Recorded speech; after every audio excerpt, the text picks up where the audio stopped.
Alors je veux partager ce que le Seigneur a mis dans mon cœur et je crois que ce matin c'est pour votre cœur aussi.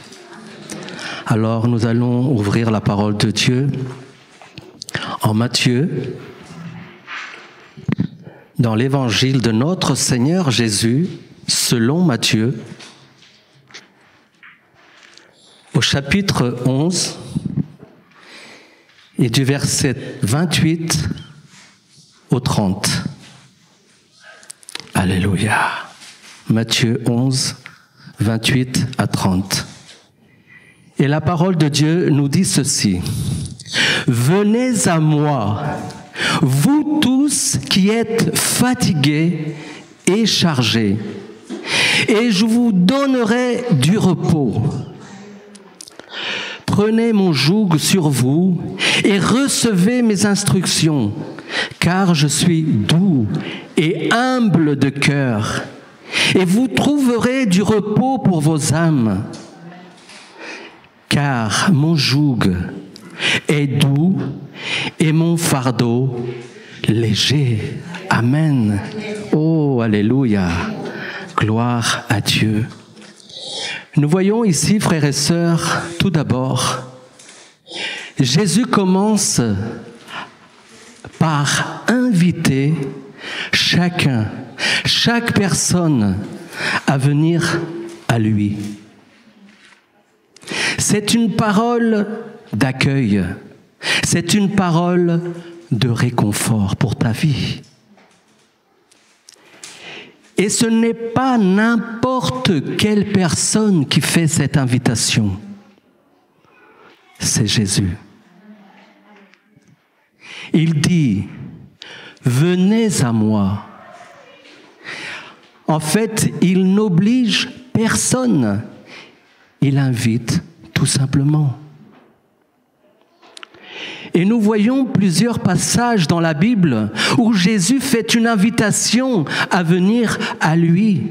Comme par exemple en Jean, chapitre 7, verset 37, il est dit ceci. C'est Jésus qui parle. « Si quelqu'un a soif, qu'il vienne à moi et qu'il boive. » Jésus invite à recevoir l'eau. Mais ce n'est pas n'importe quelle eau. Nous avons besoin de l'eau. Notre corps a besoin d'eau. Sans eau, tu ne peux pas vivre. Tu as besoin d'eau quand tu es assoiffé. Tu as besoin de désaltérer ton corps pour survivre. Mais Jésus a une eau. C'est l'eau vive. Et cette eau vive, c'est le Saint-Esprit. Le verset 38, il est dit que celui qui croit en moi, des fleuves d'eau vive couleront de son sein, comme dit l'Écriture. Et c'est une eau, frères et sœurs, pour la vie éternelle. Alléluia. Et le Seigneur t'invite à recevoir cette eau. Nous avons aussi, par exemple, en Matthieu, le chapitre 4, verset 19, encore une invitation de Jésus. Jésus dit, « Venez à ma suite et je vous ferai pécheurs d'hommes. » Jésus invite ses premiers disciples à le suivre et à participer à sa mission. Il invite ses disciples qui vont devenir ses apôtres parce qu'ils sont venus, ils ont obéi à l'invitation de Jésus. Et nous avons vu dans la vie de ces hommes un changement extraordinaire.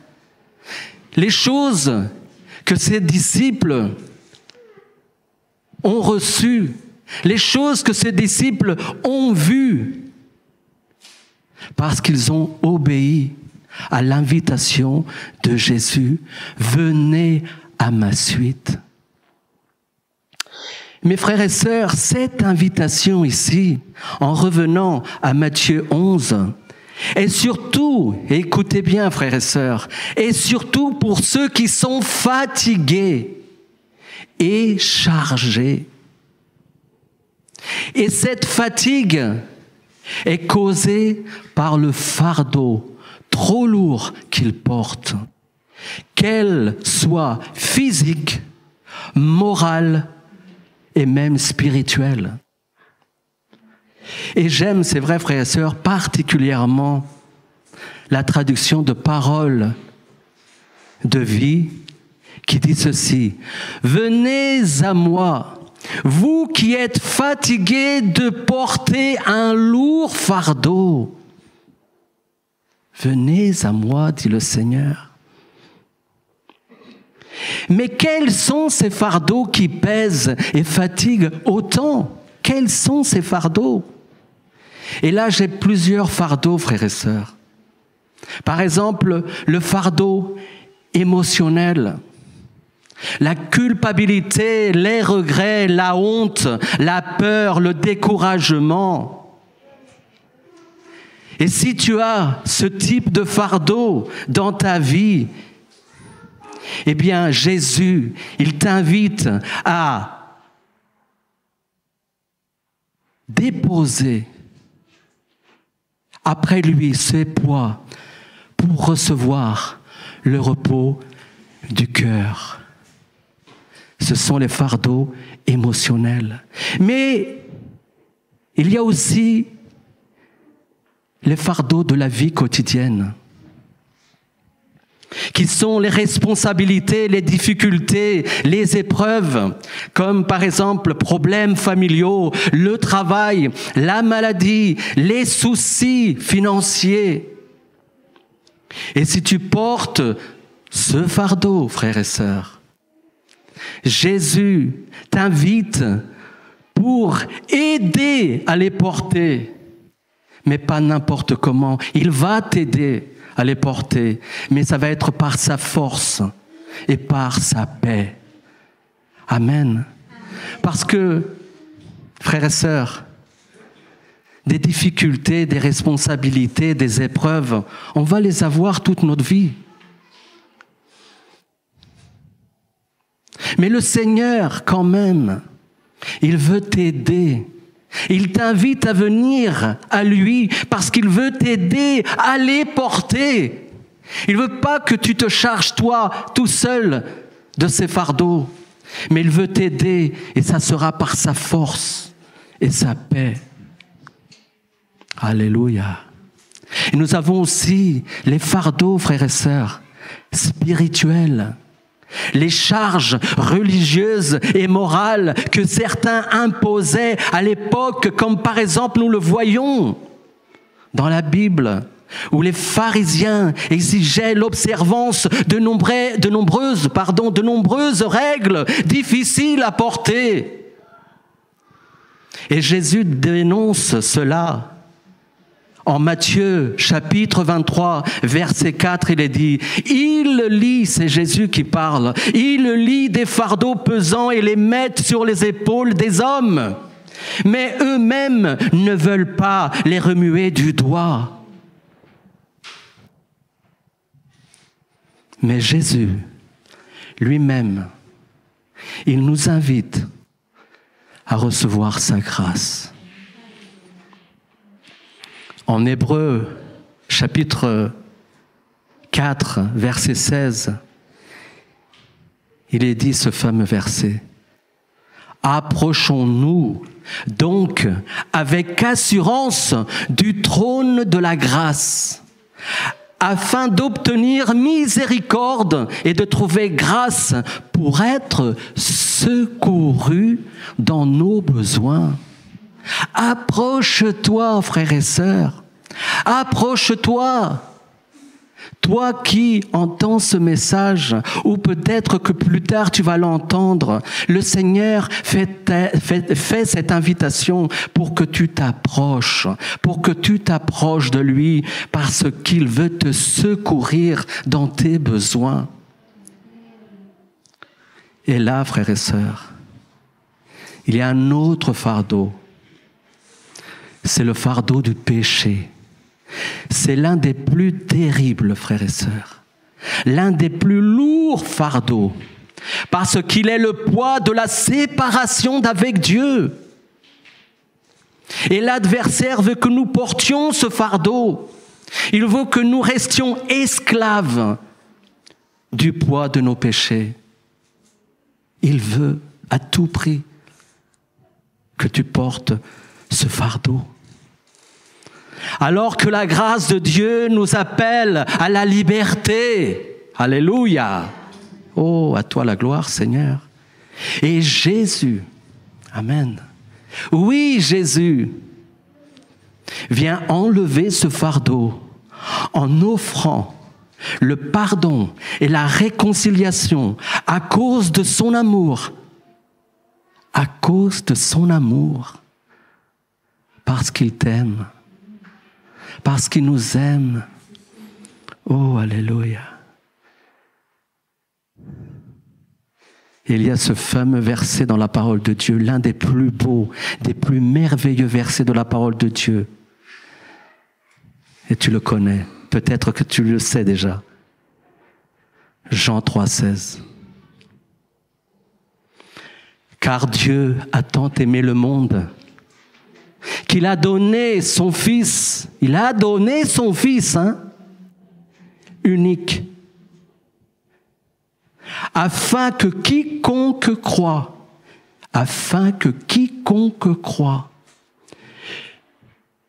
ne périsse point, mais ait la vie éternelle. Oh, quelle grâce le Seigneur nous fait. Amen. Et c'est pour le monde entier. Même pour ceux qui ne le connaissent pas, même pour ceux qui sont distants, même pour ceux qui même l'ont abandonné à un certain moment.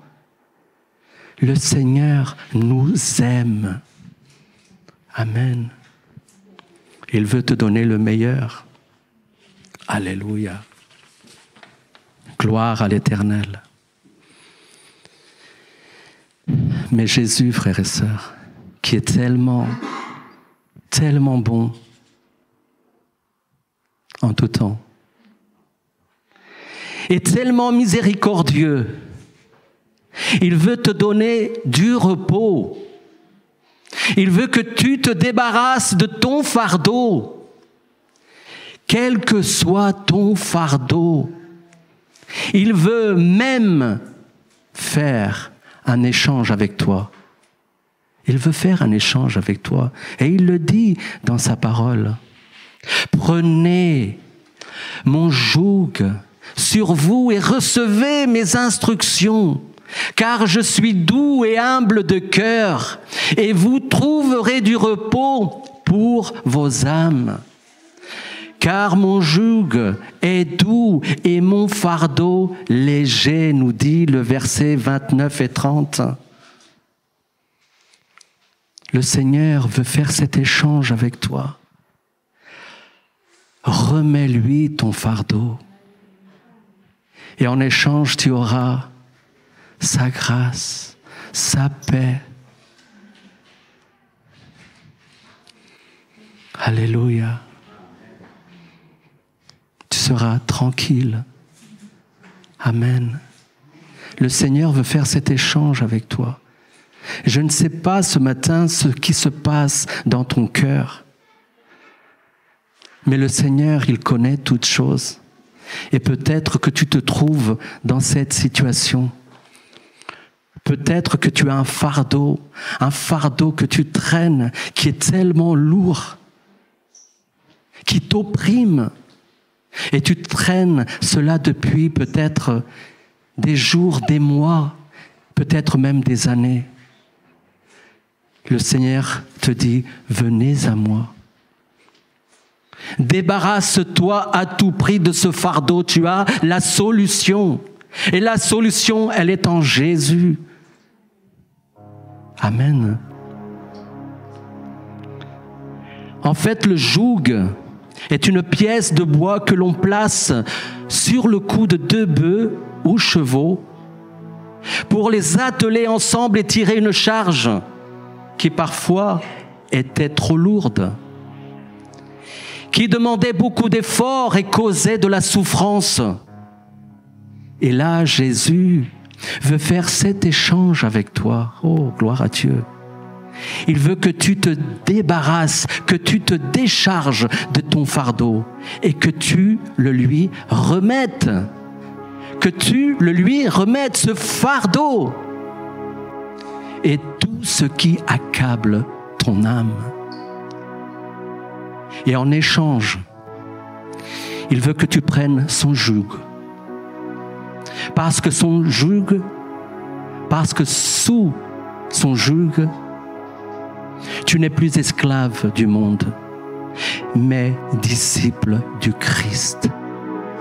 Car tu passes à vivre ses instructions et tu reçois sa paix. Waouh! Tu reçois la paix de Dieu.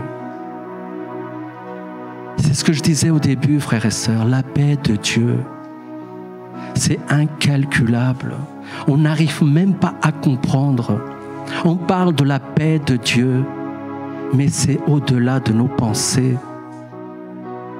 Parce que la paix de Dieu, elle te donne la tranquillité, elle te fait du bien. Tu es rassuré. Tu es dans les bras du Seigneur. Parce que tu viens à lui et tu obéis à ses instructions. Jean 14 dit au verset 27, « Je vous laisse la paix. Je vous donne ma paix. Je ne vous donne pas comme le monde donne. Que votre cœur ne se trouble point et ne s'alarme point. » Et en même temps, frères et sœurs, reçois sa douceur, car il est humble de cœur. Amen. Tu peux déjà sentir cette douceur, ce réconfort. Amen. Si tu es dans cette condition, je ne vais pas t'inviter à venir devant. C'est toi avec le Seigneur. Tu as bien écouté ce message. C'est toi et le Seigneur. Je t'invite à déposer ce fardeau. Venez à moi, dit le Seigneur. Venez à moi. Être humble, frères et sœurs, c'est reconnaître avec gratitude notre dépendance vis-à-vis du Seigneur. Comprendre que nous avons un besoin constant de son soutien. Alors, le secret qui n'est pas un secret, mais une attitude, remets-lui ton fardeau. Débarrasse-toi de ton fardeau pour que tu sois libre. Pour que tu sois libre. Alléluia, Seigneur. Je te rends grâce et gloire et je veux déjà te remercier, Seigneur, pour ta sainte parole, Seigneur. Cette parole, Seigneur, qui nous parle encore, parce que cette parole, elle est vivante. Et elle a de l'effet aussi dans nos vies. Quand on entend cette parole, quand tu nous parles, Seigneur, à travers ta parole, elle nous fait du bien. Elle nous montre le véritable chemin. Et parfois, nous sommes au bord du chemin. Mais le Seigneur t'invite, viens à moi. Viens à moi. Peut-être que tu es fatigué ce matin. Mais le Seigneur veut rendre léger, veut te rendre léger. Alléluia. Merci Seigneur pour cette invitation, Seigneur. Merci Seigneur mon Dieu pour tes bontés, pour ta grâce, pour ta miséricorde. Merci pour ce que tu as fait, Seigneur, pour nous. Parce que tu as tant aimé le monde. Tu as tant aimé le monde. Et tu es venu à nous, Seigneur, afin que quiconque ne périsse point. Tu ne veux pas que l'homme périsse, mais tu veux qu'il vive pour l'éternité. Seigneur, je te remets mon fardeau, Seigneur. Et déjà, je te remercie, Seigneur. Au nom de Jésus. Amen. Amen, Église. Gloire à Dieu.